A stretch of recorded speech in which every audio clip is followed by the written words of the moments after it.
So this is Warre on the offside here, Friesian Stallion, owned by a young lady in Aberdeen.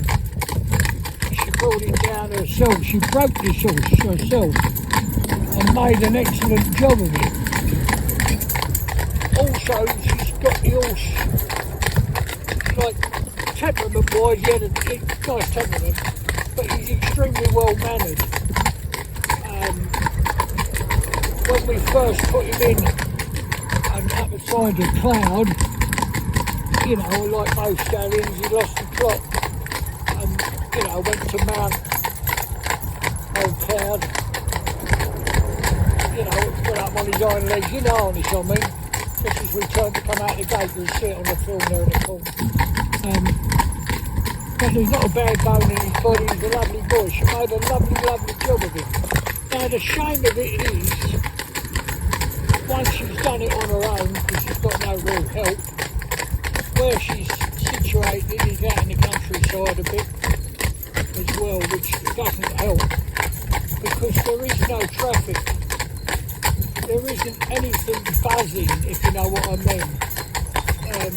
Like you go to a town, it'd be very soft and quiet and laid back, but here, it's all buzzing, isn't it? All buzzing and going and dancing.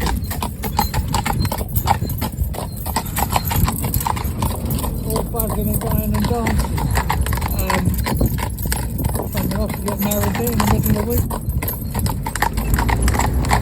Or, happy day, baby. But a lovely, lovely, lovely big horse, big 16 full up all the way. Maybe a little touch more than that. Nice animal. But she has done a lovely job. We've had two in recently. But the same thing, I mean, we go years and wouldn't find.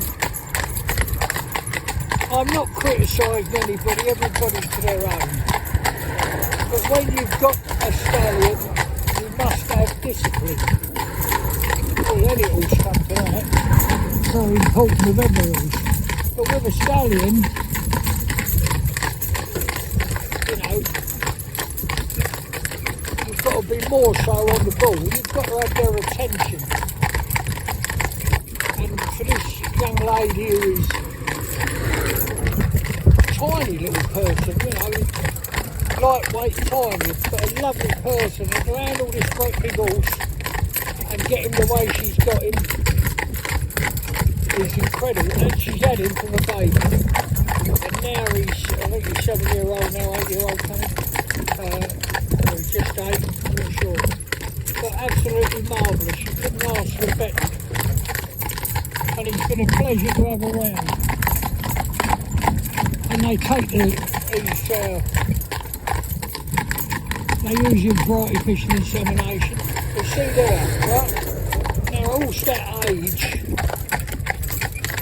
you know, if it's out and being driven, like this only one, shouldn't be showing any bother, really, about traps like that, you know? But he's still just weighing the situation up. But I'm not talking to him. He knows I'm not talking to him because you hear your fault.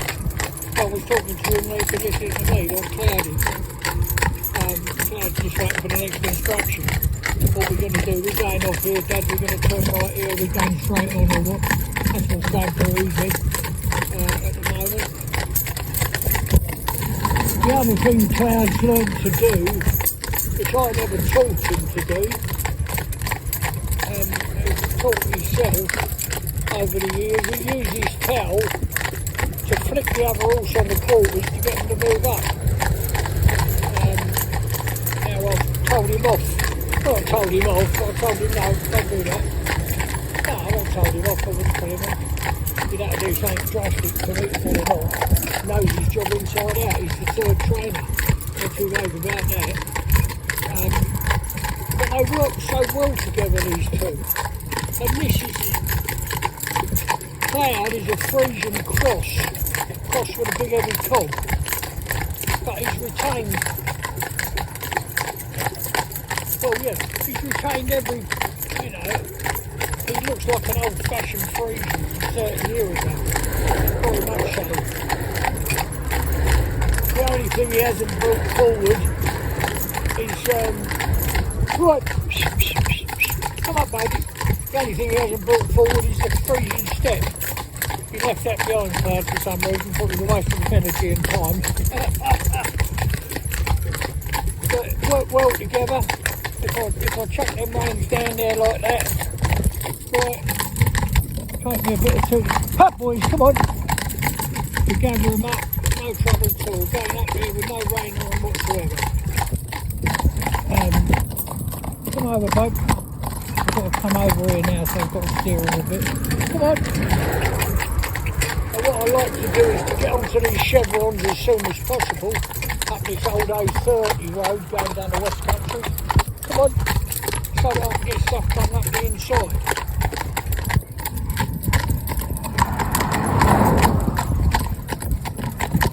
We've got no traffic around us at the moment.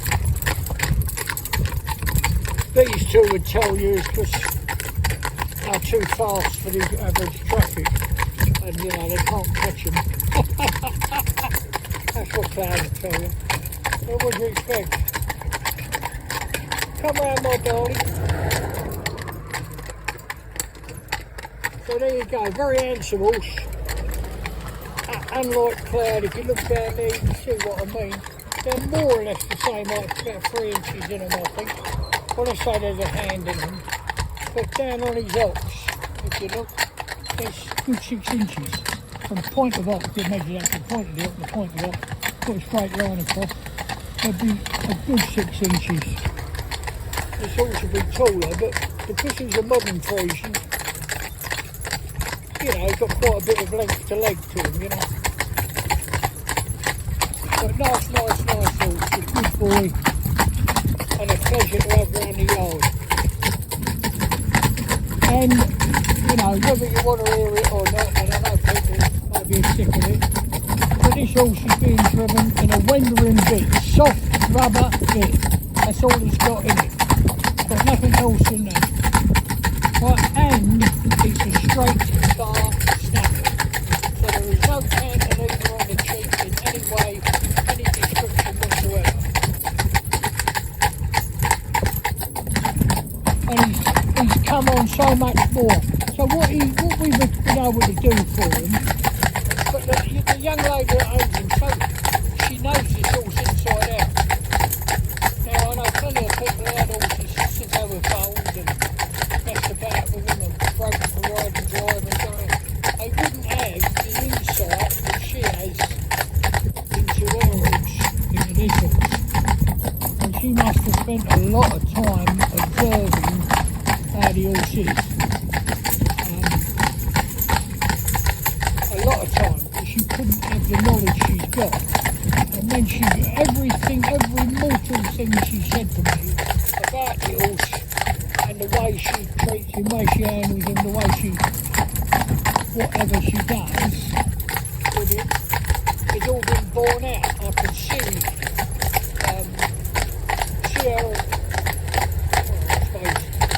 her handprint all over him. And the young lady is a very quiet young lady, tiny little girl, lovely person. And she definitely handles this horse like a baby. Like he's, you know. And then when you see him in the gateway, mounting Cloud, that's his other side. So obviously that is still in him. You know, that I'm here for that job, you know, if he gets the job he's supposed to be doing and wants to do his other job, his son job. Hey! Go on, boys, get up. Hey, come. Hands up. And then you just go up here now on a straight line, can you see? Cantering up this hill. You think that you should go that canter on the road, well, I'll explain that to you as well. Go on, my baby boys. Go on, my little darlings.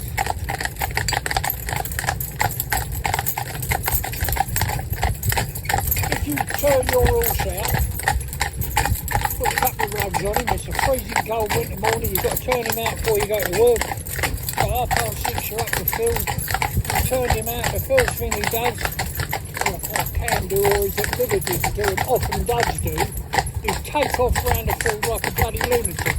Well, the ground's frozen as hard as concrete. It's not flat and smooth, it's covered in divots where they've kicked the mud up the day before. Right? Well, that horse chooses to do that, and no one says a word. That's fine, you know. So, what we do at all straw here is every single day they're washed. Every single day. So their feet are washed every day. They're always washed off with the pressure washer. So you can turn the pressure up or down, and you can turn the heat up or down. They can have hot water, you know, tepid, whatever you want. Right? And you wash them off and scrape them so their feet are always wet. Or there's always moisture in the wall of the hoof. Then when we shoot them, when they're shot at our yard, we do not cut them back as hard as we could. So we leave maybe a quarter inch. I should make a film really with a farrier, and he can talk through it, so that there is a built-in cushion when they're on the road.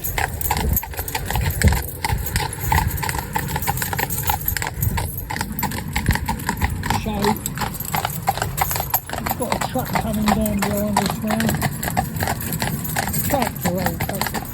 So I'm going slower because I want him to come past.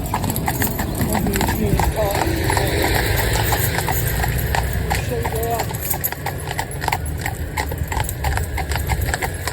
See there how he's handled that coming up behind him.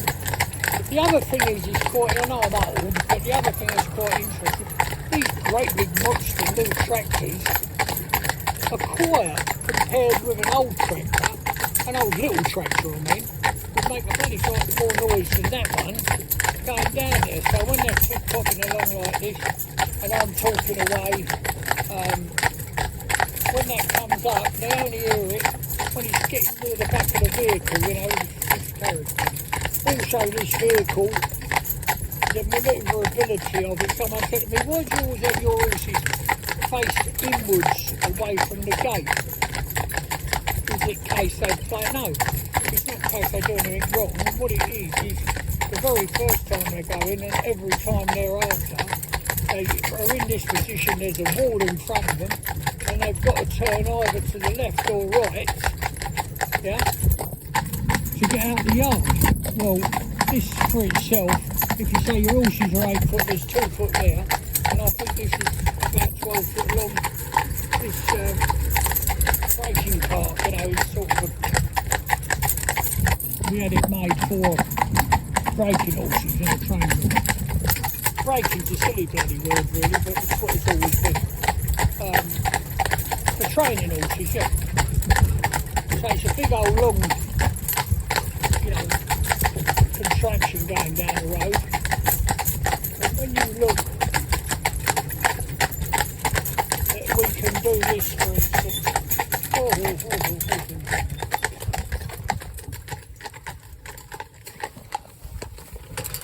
come around, bud.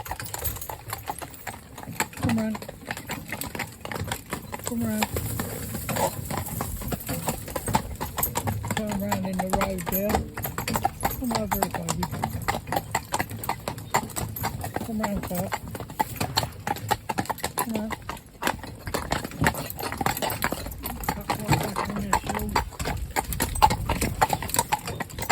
And do that under a nice, soft, gentle control.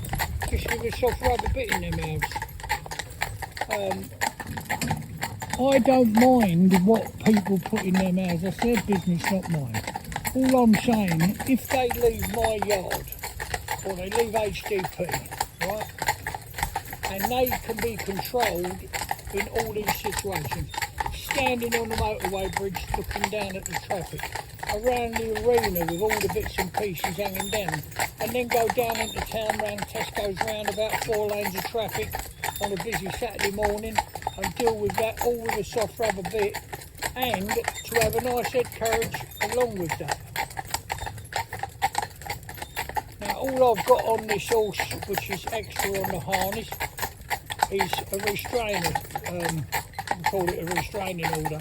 And what it is, he's coming off of his head collar, coming back to his pad.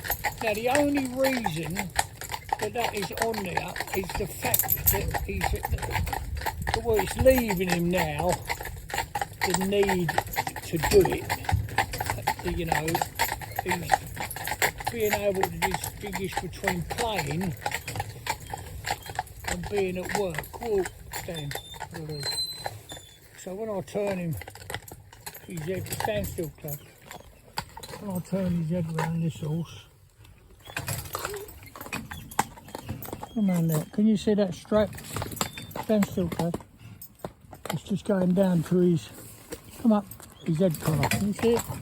I'll show you when we get back, it might be easy to see. Where it's all black and he's black, it's hard to see it. But it's just a strap going from his pad down to his head collar. His head collar is set high as it can go, so it's on his skull as opposed to on the cartilage on the end of his nose. You know, where his nose and nostrils meet, that's cartilage.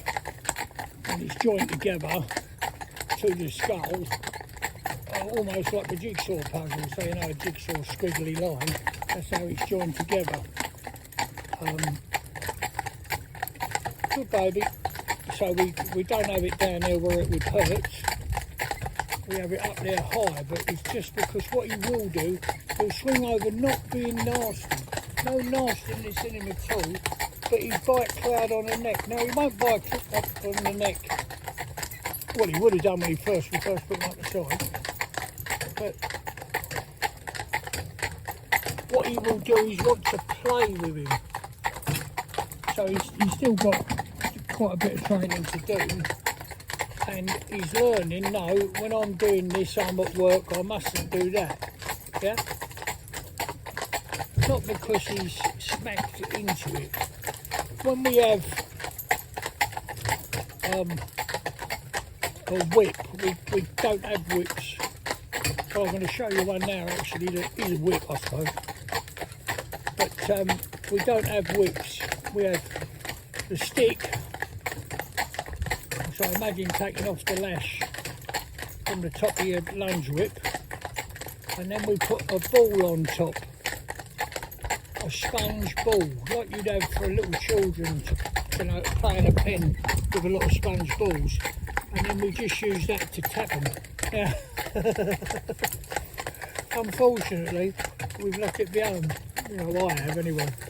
So, but we did have this one on board. Now, if you look at that one there, because it's been cut down from a lunge whip, and the end of it there has got a big knot on, and then bits of wispiness at the bottom. Can you see? You cannot make that travel fast. When a whip cracks, it's, as I understand it, the crack is due to it going like breaking the sound barrier, you know. It's travelling that fast that when you flick it and draw it back, well, all this can do, it cannot get speed. No matter how I bring that down there, can you see? No matter how hard I bring it down, no matter how hard I bring it down, you're not going to get a sting on the end of it. You just can't. But what I can do, and it will be just as effective, is touch him up the neck there, yeah, down here, round his feet. Can you see it going round his feet? Yeah. I'll also show you,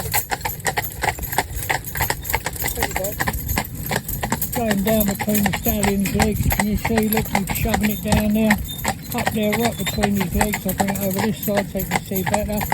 Up there like that, right round his testicles like that. He's not kicking back, he's not doing anything whatsoever. You see it flopping about there, around his legs?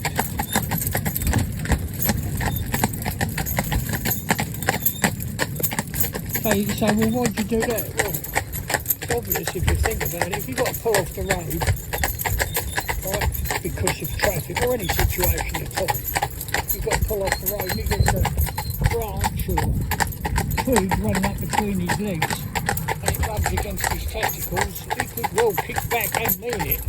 yeah, you do not touch me there, you know.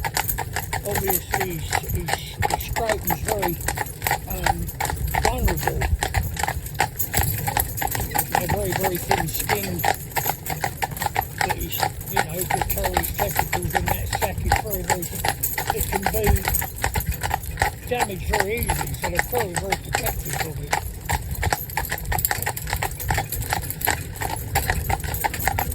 So you can put that all between his legs and he don't mind. A lovely, lovely horse. Pleasure to work with. Anyway, that's about all I can tell you about. It's got a funny name. Warre. Here or where? I think whatever. Friesian Stallion. 8-year-old. And here for training. The girl done a beautiful job. I claim nothing whatsoever. What I've been able to do is put him under a bit of pressure, build that pressure up, so it's like any one of our horses that leave the yard. It's, I'd like to say, seen it all, but that's bloody impossible. But I've shown it as much as I possibly can within the environment in which we live, which is very fortunate because we have the river, we have the bridge going over there, we have the training area, we have town with 4 lanes of traffic, a ring road going round. Come up, baby. That's my little darling. Come up, you good boy. And all the other bits and pieces we do, you know. And then after all that, if we tell them stop, walk, and I'll just touch and walk, and I'll go about the walk nice and quiet, not trying to pull off fast or anything like that. Hey! So that's it. Back for a cup of coffee, late afternoon coffee today. And you know, my baby boys have got what we put through this morning. We've got a little chopping machine, and we put through Swede, parsnip, they like them, and carrot obviously, and some apples, all chopped up. We never feed them by hand, is what I mean, so they drop it into their mangers, and that's where the old carrot and coffee club came from, and we get a coffee and they get their little treat. Thanks to everybody that's joined the club and sends a donation in so we can make these films for you, so you can see them, you know, and hopefully people seem to learn a lot from them. Let me just say this in ending. There's thousands of horses out there, I never break them all, and they're doing perfectly well without my help. What I show you is just the way I do it, with this kindness, but firmness. Kind, but with discipline. Discipline being a dirty word in this day and age, but discipline is not corporal punishment. It's not hurting. It's getting a communication between you and your horse, and it does what you asked it to do, not what it's been forced to do. Anyway, I hope you enjoyed that. God bless everybody.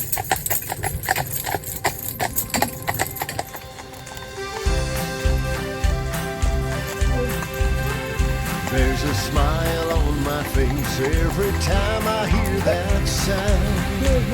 The rhythm of the hooves as they touch the ground. And there's no better place I'd rather be than with my safe, confident horse. And there's no better place I'd rather be than with my safe, confident